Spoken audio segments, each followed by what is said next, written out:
body of our essay. So my example can be shown on the board.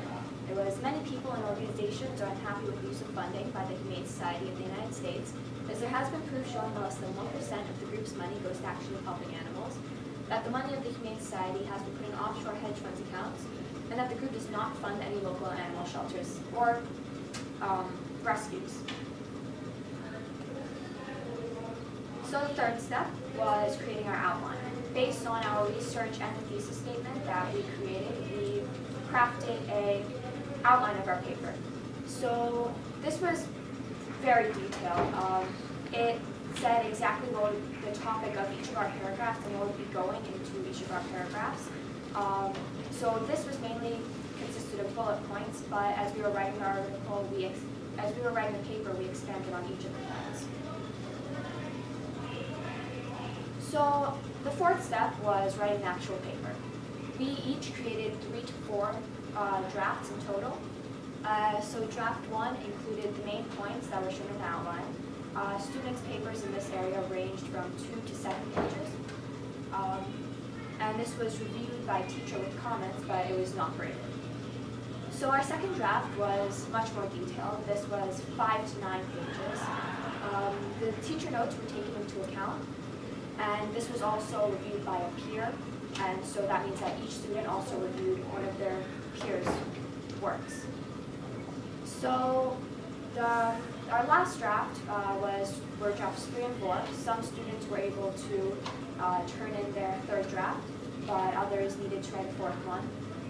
This included both the teachers' and the peers' notes, and it was completely formatted, which means that it had the mandatory 1-inch margins, and it was in Times New Roman 12 double-spaced font. This also, in this paper, we were allowed to create our own charts and graphics to use in the paper, such as pie charts and bar graphs based on our research. So throughout the whole process, as I previously said, we created a works cited and works consulting page. So this had a minimum of 6 sources, although most people had much more, ranging from 12 to 10 to 14. And this was in MLA citation format. An example can be found on the board. So this outlined all the places that we looked for information in our paper, from articles online to print sources, even included our interviews. So the final step of the essay was a presentation. So we were put into small groups of 3 to 5 people, and all of which, all the students had capstone topics that related to each other. So that I was put in all of our capstone topics related to animal rights. There was a group that related to world hunger. So we will be presenting as a practice to the 5th grade, and then later to a panel of faculty. So this will be video recorded for self-assessment and sharing, so we can see what we need to work on in our presentation skills, what we've done well. And it serves as also an action component. It helps us to raise awareness of our topics. So yeah, that's the whole capstone project. Throughout the whole process, so far we're not even finished, and I feel like I've already strongly developed my skills in writing and research and even preparing for the presentation. I feel like I have, in this as well, improved my public speaking skills. So I think this whole process has really been a really good experience for all of the students in 8th grade, especially going into high school. So thank you.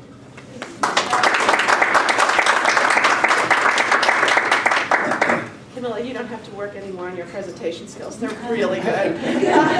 Really well done. Thank you, and thank you. Camilla, I'm going to kick off a question to you. You referenced a little bit there in terms of the different areas that you feel your skills have improved. You're new to Warville Hartridge this year, well, new returning. What felt really new or challenging or different about the capstone experience that you haven't seen before? Yeah, well, of course, in my past schools, we have worked on research papers, but nothing really to this magnitude. I think spending the whole, like most of the year on this one topic, it really built a large sense of commitment to this issue that I haven't really felt writing other papers. Yeah, also, most other papers, it's just you write the paper and then you're done with it. This one, you you are required to do a presentation, and you also have to do a mini business with it. So, yeah. And Dr. Crofton, for someone who has seen sort of the 8th grade progress for several years now, give us an overview in terms of where have the struggles been for most of the students, for our typical 8th graders? Sure. Well, I'm always astounded by how well they do, how they rise to the occasion and embrace these topics and live with them for a long period of time. I think initially, committing to a topic and feeling this topic is researchable, that feels a bit new to 8th graders. They worry, is this topic too broad? Is this topic too narrow? And my answer often is yes. And so we work on that, and we tweak, we narrow, or we widen as necessary. They're also a bit intimidated early on by the volume of writing. We break it down into incredibly small steps. You might recall, Camilla, drafts of a thesis statement, several of them before submitting one for approval. Drafts of an outline before submitting one for approval, and workshopping just about everything. So everything that becomes a written piece of the capstone is workshopped. And it might be one-on-one with me, it might be purely individual, it might be with a peer, but breaking things down into the smallest of steps really does seem to build confidence in the process. And so when they're looking back now, by the way, their final capstone papers are due today. As they are looking back, even yesterday, many started commenting, I can't believe I'm almost done with my paper. This is 9 pages. How did I write 9 pages? Where did that come from? So breaking it into steps and encouraging them along the way, and being that critical friend, helping them understand when a sentence really is not as clear as you might imagine it to be. Let's read it out loud, and then we hear it. So breaking things down into steps, providing that encouragement, and a roadmap. So early in the year, they received a roadmap, which is on Haiku, and perhaps you've seen it, where they are in September and where we hope they'll be in May. And I referenced in the introductory remarks, Karina, the pulling in other faculty. Maybe you just want to touch on that. Absolutely. So early on, as topics started to crystallize for students, I started to reach out to colleagues, both near and far, with expertise. My colleagues referred individuals to me with expertise. Some students, you had a connection with an animal shelter, in fact. And we started to pull together potential mentors and connect students with individuals who may have expertise or know of someone who does, and conduct an interview with that person. In addition, we have individuals on staff who provide continual feedback. So for example, students who are looking at technology as a mechanism for problem solving, that's one of the small groups, have been meeting with Ms. Barnett and Ms. Joffrey fairly regularly for suggestions, for feedback, to review some of their research and materials, and for further guidance. So it's become a sort of a whole school activity, if you will, by tapping into people far beyond our middle school division for their expertise and for their help and support. What questions might you have about the 8th grade capstone experience this year? Any observations? 8th grade parents, I see some of you in the room if you want to share what it's been like at home, but in addition, other questions that might be in the room about it. I jumped in quite late, so I don't know what your previous inputs were, but just generally from a writing perspective, the question that comes to mind is that, normally when you give these broad range topics, which are great, because they finally kind of try to kind of scope it down and probably see how much more you can probably work with it. Typically the tendency with this generation is to go Google, go find something. If they don't find it, how much does this capstone kind of force them or take them in the direction of going and looking up for books?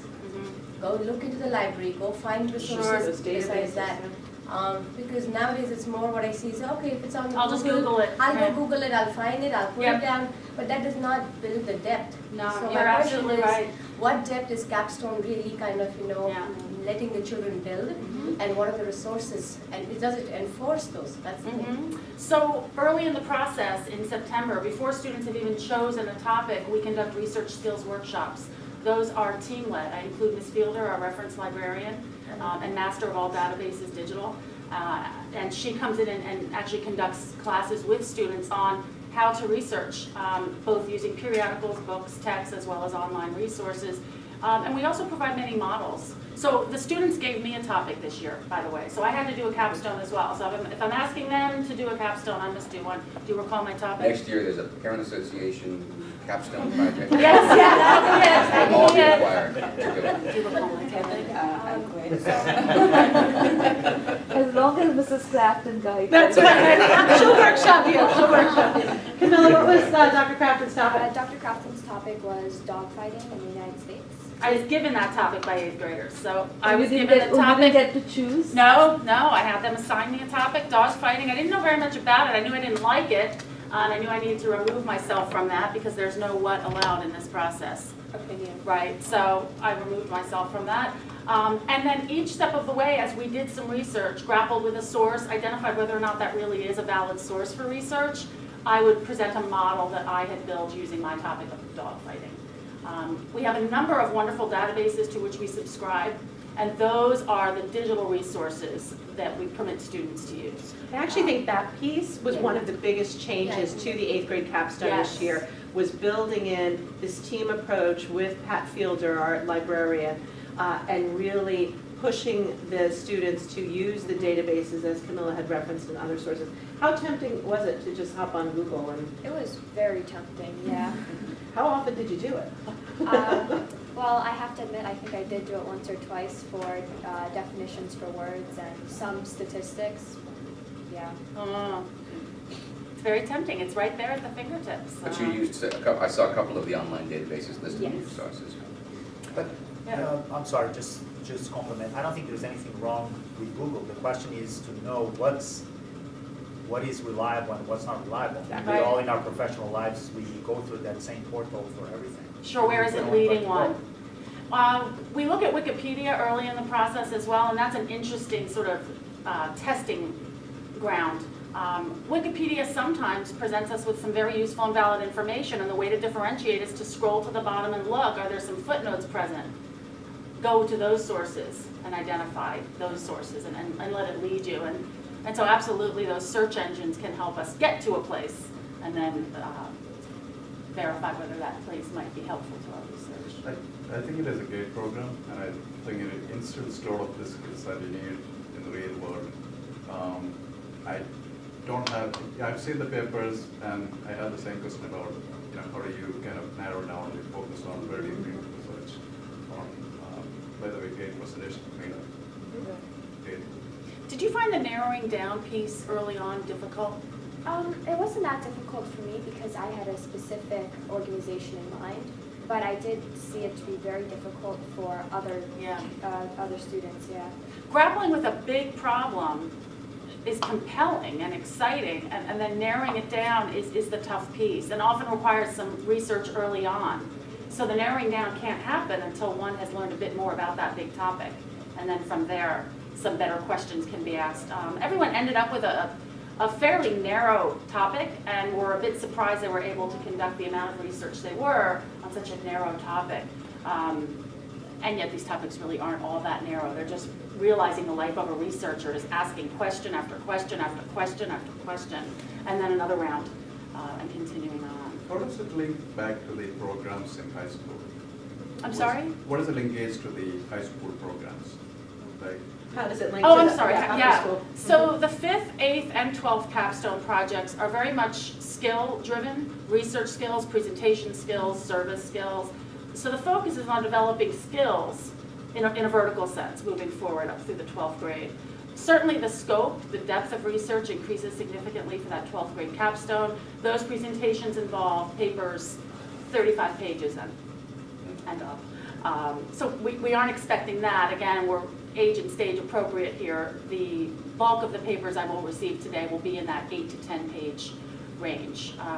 But certainly the writing skills, the research skills, those are applicable beyond the English classroom. And the idea here is not to write an English essay. This is not an English essay. It is not an English paper. It's not a 5-paragraph essay. None of those models.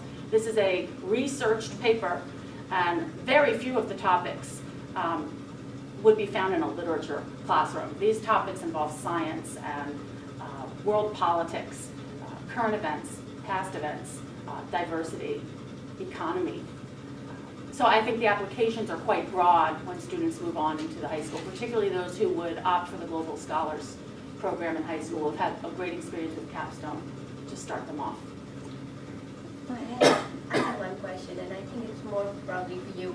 I mean, this is like a very broad range application, and you see this, the scope of this is like, you know, preparing for research paper, as you said, not for, how do you kind of see it help you in your small assignments or your real school or class related, like, okay, this is one great thing to go out there and just kind of, you know, do, which is standalone and prepares you maybe in a broad way.